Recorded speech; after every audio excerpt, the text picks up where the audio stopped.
Europe 1, 11h30. Mélanie Gomez et Julia Vignali.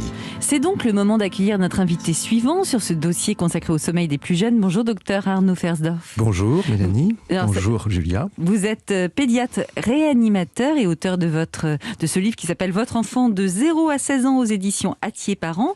Vous venez également de sortir cet autre livre Sans activité pour préparer son enfant chez le même éditeur. Alors je suis sûre que parmi nos auditeurs, c'est certain, il y a des jeunes parents qui attendent vos conseils, mais qui attendent vos conseils comme si vous étiez le Messie. Vous le savez, j'en suis sûre, car un bébé, voire un enfant de 2 ans qui fait pas ses nuits, c'est tout simplement l'enfer pour les familles. D'abord, est-ce que c'est très fréquent, ces troubles du sommeil, ces bébés, ces enfants qui ne font pas leur nuit? C'est énormément fréquent. C'est une des causes de consultation les plus répandues, en particulier en ce moment. Alors, est-ce qu'il y a un effet Covid, angoisse générale et tout ça, probablement. Mais j'ai envie de dire, je veux rassurer les parents. Il faut rappeler qu'un bébé, c'est les parents qui vont, tout de suite au départ, quand bébé est là, c'est pas dans le mode d'emploi que bébé va pleurer. Il a que ce moyen-là pour s'exprimer vers ses parents. Eh bien, je rappelle aux parents, c'est vous qui vous calez sur le rythme de votre bébé. Et c'est pas le contraire. Parfois, j'entends l'un ou l'autre parent qui dit « laisse-le pleurer, c'est des caprices ». Ça n'existe pas chez les enfants. Ça n'existe pas, ça n'existe plus, parce qu'avant, c'est ce qu'on disait. Longtemps. C'était un peu ce qu'on disait, c'était l'éducation d'antan qu'on avait. Moi-même, j'ai subi ça. Moi, j'ai même fait ça à mon grand de 12 ans et je l'ai laissé pleurer 20 minutes, je l'ai torturé en fait. Parce qu'on nous conseillait ça à l'époque. Et oui, il faut vraiment respecter le rythme du sommeil de l'enfant. Je rappelle qu'un bébé a un rythme qui est ultradien, c'est-à-dire qu'il est rythmé, une tétée ou un biberon, je dors. Je mange, je dors. Il n'est pas rythmé encore en fonction de la mélatonine ou du soleil, etc. Bien sûr. Docteur, on est d'accord que vous les voyez en consultation, ces parents désespérés avec un enfant qui fait toujours passer nuit à 1 an, 2 ans, et ce sont des conséquences qui sont vraiment pour toute la famille, on est d'accord, pas que pour le petit, parce que mal dormir c'est pas très bon pour un enfant, mais c'est pas bon pour toute la cellule familiale. C'est un cauchemar. Pour le couple, j'ai envie de dire. Je vois même des couples qui peuvent éclater à cause de ça. Le problème du sommeil, c'est que parfois les parents ne sont pas d'accord, ils n'ont pas la même attitude, et ils oublient une chose essentielle. Moi j'aimais bien ce qui était dit avant sur la méditation. Il faut s'écouter et il faut écouter son enfant. Et on est trop dans des contraintes, dans des contrats d'objectifs, dans des to-do list, etc., etc. Et on ne se rend pas compte qu'on a un petit bout qui est là, qui est en train de se construire, qui a un cerveau émotionnel, le cerveau reptilien, qui a un néocortex qui va se construire dans les mois, les années qui viendront. Laissons-lui le temps, écoutons-le. Alors justement, je pense aux parents qui nous écoutent, ça veut dire quoi, lui laisser le temps? En gros, physiologiquement, un bébé est prêt à faire ses nuits au bout de combien de mois? On va dire qu'un nourrisson va commencer à vraiment caler son rythme de sommeil en moyenne vers l'âge de 4 à 6 mois.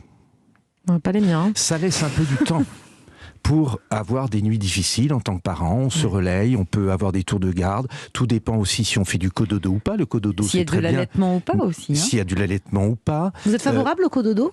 Ah oui, c'est très bien. Mais je suis favorable à condition qu'on ne le fasse pas pendant 6 mois ou 1 an. C'est combien de temps ? Pourquoi ? Parce que après on a du mal à dropper l'enfant et à le mettre quand la maman reprend le travail ou si le papa reprend le travail. Enfin, il peut y avoir des conditions un peu compliquées.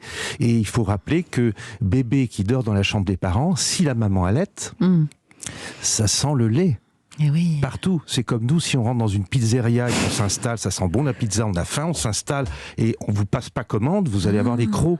Eh ben, le bébé, il vit avec les sens, avec l'odorat, le pot à pot, etc. Et ça le rend fou. Et en fin de cycle, il devient fou, il sent le lait de sa maman. S'il est dans sa chambre, c'est un peu plus facile et le papa peut intervenir. Donc les mettre dans leur chambre, ça peut les aider vraiment à dormir. Au bout de 2-3 mois, c'est pas mal de passer dans la chambre. Mais un bébé, peu à peu. Par exemple, docteur, un bébé qui ne dormirait pas au bout d'1 an, est-ce qu'on peut imaginer qu'il y a une cause médicale ? Alors bien entendu, le sommeil, le bébé qui crie, qui pleure, qui a des troubles du sommeil, c'est notre rôle de pédiatre, de médecin, et c'est pour ça qu'on les voit régulièrement, de faire en sorte qu'il n'y ait pas autre chose.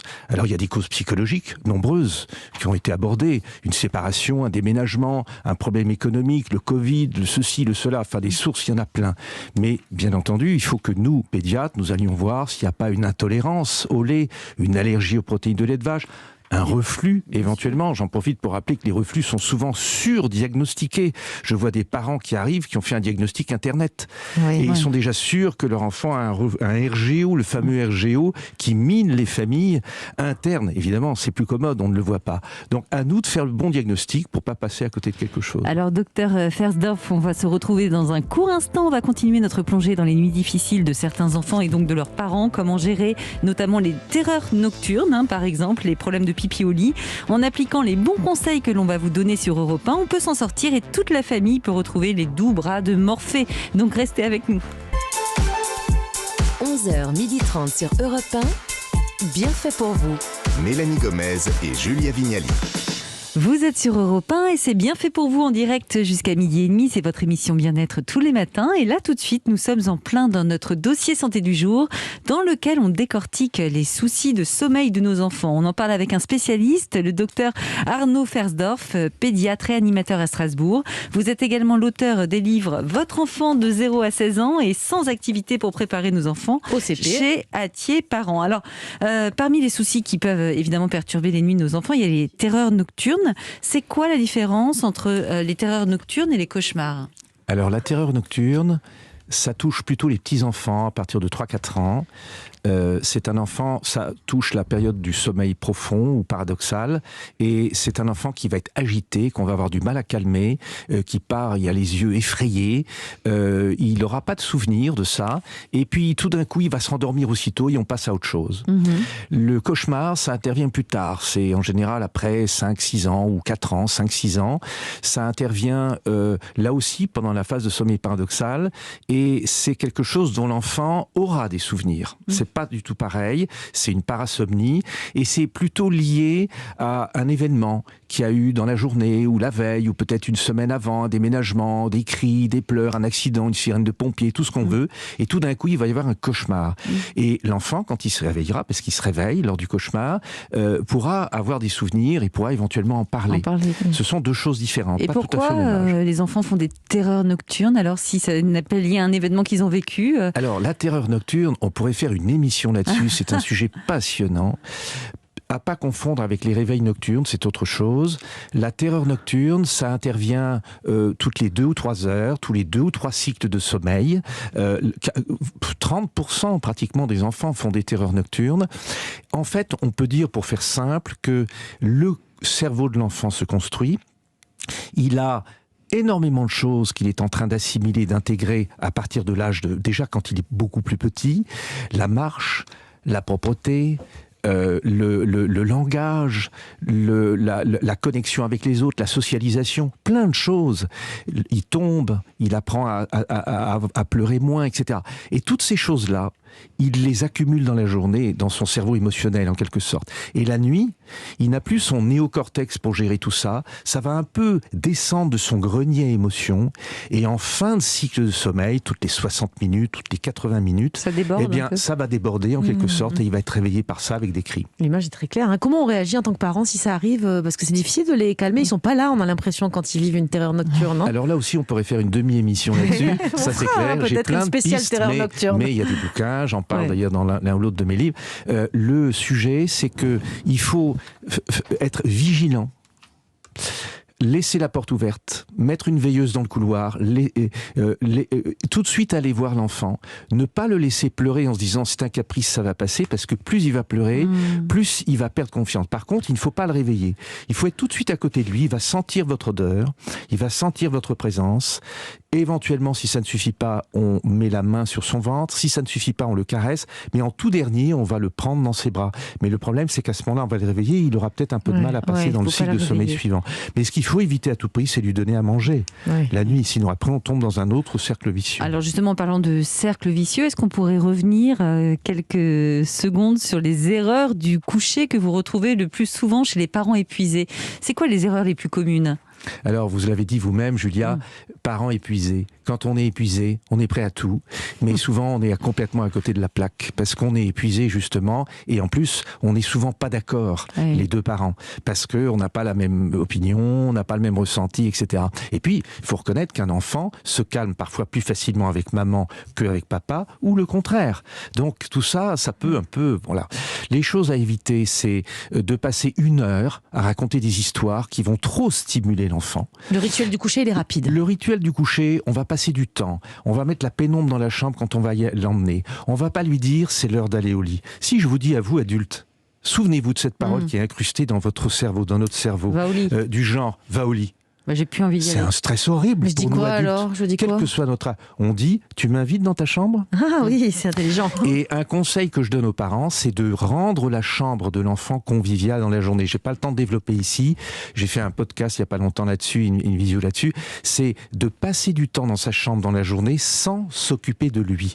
On se met à terre, il joue, on est à côté, du coup il est détendu, il sécrète pas de cortisol, il est tranquille. Et le soir, quand on va le coucher, on lui dit pas on va aller au lit, on refait la même chose, on se met cette fois-ci dans une pénombre, on se met à terre, on peut utiliser un matelas à terre de type Montessori, c'est très bien. J'allais vous demander, il y en a qui n'ont plus de lit aujourd'hui, des enfants, bien, et ça c'est très bien ce genre de matelas. Le lit à barreaux, c'est pas bon ? Ah, le lit à barreaux, on peut commencer à s'en exempter assez tôt, finalement, c'est pas mal comme technique. Vers Du coup, 1 an, par exemple, dès qu'il marche ? Oui, même avant, le lit à barreaux, on peut prendre un matelas à terre, même chez un nouveau-né, pourquoi pas. C'est toute une théorie, ça marche bien, on sécurise un peu la chambre, c'est pas mal du tout. Et du coup, l'enfant s'endort, il sécrète pas de cortisol, il sent que le papa ou la maman sont à côté. Comme on a pris l'habitude de ne pas s'occuper constamment de lui, on prend une petite veilleuse, on lit un bouquin, il va s'endormir, il va fabriquer la mélatonine, il va bloquer son cortisol et il va rentrer apaisé dans le sommeil. Ah, pas mal. Mais on s'endort avant les bébés, nous, parfois On aussi, s'endort parce que avant ça a les l'air bébés, tellement voilà. apaisant ce que vous C'est très décrivez. bien. Mais Je risque de m'endormir par terre à côté du lit, moi. On a une gagné, question, alors. Oui. docteur. On a Samira sur Twitter qui évoque un autre problème, les problèmes de pipi au lit. Sa fille de 4 ans et demi n'est toujours pas propre la nuit et à la sieste. Est-ce que ça c'est grave à 4 ans et demi ? Alors non, c'est pas grave. Il faut pas lui dire que c'est grave parce que ça va devenir grave du coup dans son cerveau. Mais 4 ans et demi, un enfant a le droit encore de lâcher un peu, comme on dit, de ne pas encore maîtriser ses sphincters. Ça peut arriver. Là, je vais pas m'étendre parce que c'est un sujet complexe, mais si c'est la nuit, si c'est une énurésie primaire, c'est-à-dire que c'est un enfant qui n'a encore jamais eu cette acquisition des sphincters la nuit, C'est pas une régression, quoi, en fait, c'est pas ça. une régression, c'est différent si c'est secondaire, c'est-à-dire s'il était propre avant, enfin propre, on n'aime pas tellement ce mot-là, mais voilà, on en parle avec les parents, on voit l'environnement, parce que très souvent c'est d'origine psychologique, et puis on va mettre des rituels en place, on va arrêter de boire 1 heure avant d'aller au lit, on change le lit de place 90 degrés, enfin il y a plein de choses qu'on peut Ça faire. existe toujours, les petits soleils et les petits nuages à mon époque ? Oui, alors quoi, c'est ça pour responsabiliser l'enfant. Quand on commence à faire un peu un traitement, par exemple avec des médicaments pour traiter une énurésie, mais après l'âge de 6-7 ans, eh bien on lui fait participer en dessinant un soleil le matin ou un nuage. Quand la couche mais est propre, sans- il n'y a pas de pipi au lit, mais quoi, c'est sans mettre la pression, sans lui dire oh là là, il y a beaucoup de nuages là. Là, on va le stresser et il va encore avoir plus de difficultés à C'est juste maîtriser pour ses qu'il ait sphincters. une vision d'ensemble un peu de sa progression, en fait. Voilà, c'est une ça ? vision d'ensemble, mais c'est lui qui gère. Une autonomie. Et il ne faut pas être derrière lui en disant oh là là, oh là là. Encore Il n'y a un pas de nuage. commentaires, On ouais, dit c'est ça. surtout pas de commentaires. C'est ce qui mine l'enfant, quel que soit son âge. Par contre, on lui dit bah, c'est top, c'est toi qui fais et tu verras avec ton médecin. Ton pédiatre, c'est ça. ça le responsabilise, c'est mieux comme message. Et donc, Samira nous disait que sa fille n'était pas propre la nuit. Bon, on a compris qu'effectivement, en la responsabilisant à 4 ans et demi, c'est pas un drame. Ça va arriver, Oui. bien sûr. Oui. Et elle dit aussi à la sieste, justement, puisqu'elle parle de la sieste, jusqu'à quel âge un enfant a vraiment besoin de faire la sieste ? Alors, l'école de la République nous dit qu'en gros, en moyenne section, c'est terminé. Mais il y a des enfants qui dorment encore chez eux Il y a à des 4 ans et enfants demi. qui ont besoin de sieste. C'est pour ça qu'il ne faut pas leur enlever du jour au lendemain. C'est pour ça qu'il y a des temps de repos à l'école. Alors plutôt qu'un moment de sieste, on parle de temps de repos et Temps on sait bien, calme. il y a tel et tel type d'enfants, on les met plutôt d'un côté et ils vont bouger, mais on va leur demander d'être trop calmes, et d'autres qui ont besoin de dormir.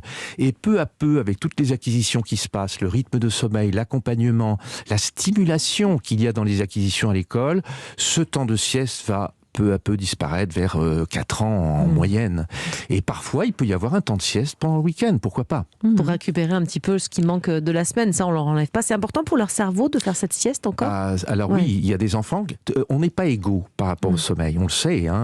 Et il y a ce qu'on appelle la dette de sommeil qui peut s'installer. Donc chaque enfant a un rythme de sommeil que les parents, que les figures d'attachement doivent vraiment apprendre à connaître et à respecter. C'est très clair. Merci beaucoup, Dr Fersdorf. Je suis certaine que de nombreux parents vont tenter d'appliquer tous vos conseils, surtout pour les plus petits, dès ce soir, et vous seront extrêmement reconnaissants. Merci encore. Oui, merci beaucoup, docteur. Maintenant, nous allons lancer la partie tendance de Bienfait pour vous. Il y aura d'abord les prescriptions du côté de la mode de notre spécialiste Sophie Braffman.